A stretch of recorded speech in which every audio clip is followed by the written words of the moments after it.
Welcome to our kitchen. Today we prepare early medieval rabbit stew from Anthimus De Observatione Ciborum, a source dating back to the 6th century. We start with the ingredients. We need a rabbit, wine, honey, vinegar, caroenum, and spices: black pepper, cloves, ginger, spikenard, costus, and cinnamon leaves. We grind the pepper, cloves, spikenard, and costus, mince the ginger, and cut the rabbit into pieces. The original recipe calls for hare, but historically rabbit has been considered a type of hare and used interchangeably in medieval recipes.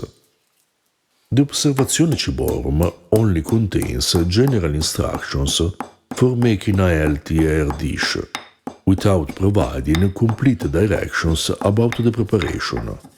For example, Anthimus doesn't specify whether the hare should be roasted, boiled, or stewed, and only writes some of the ingredients for the sauce.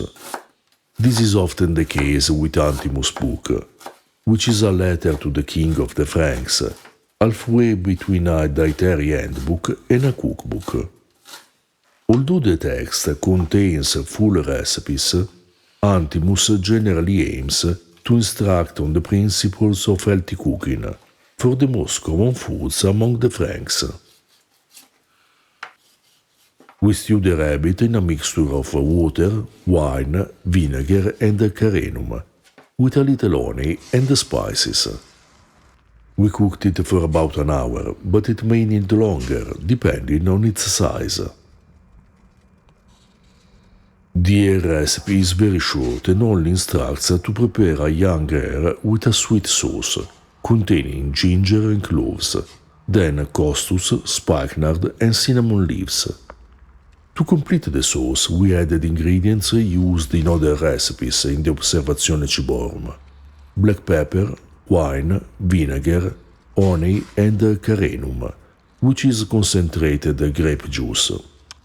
If you prefer, you can use only honey instead of caroenum, or replace it with a few raisins or mead, called medus in Anthimus' book and aquamulsa in classical Latin.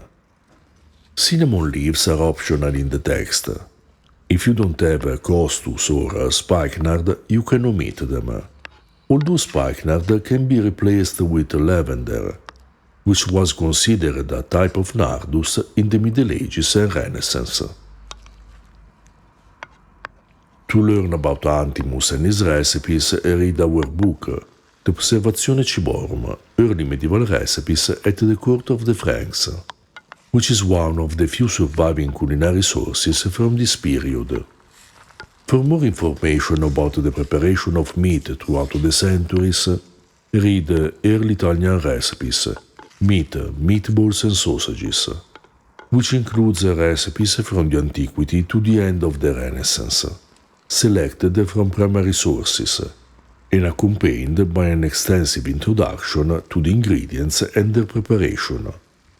You'll find other translations and articles on historical food on our Patreon page. For a complete list of our books, check out the description below, where you will also find the links to buy us a beer and purchase our merchandise to support our work. This rabbit stew was amazing, slightly sweet and spicy, with the intense aromas of costus and spikenard, perfectly balanced by the other spices and seasonings. It would also be interesting to try this stew using garum, which is rare in Anthimus' book, but used anyway in his time, or a little melted pork fatback, called laredum in the text.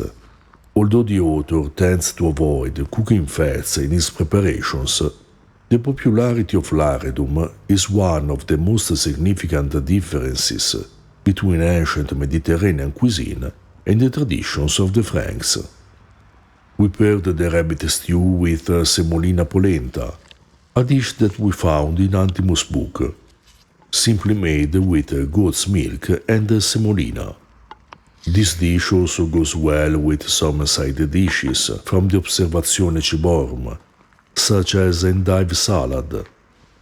You'll find the recipe below along with a video for making historical polenta.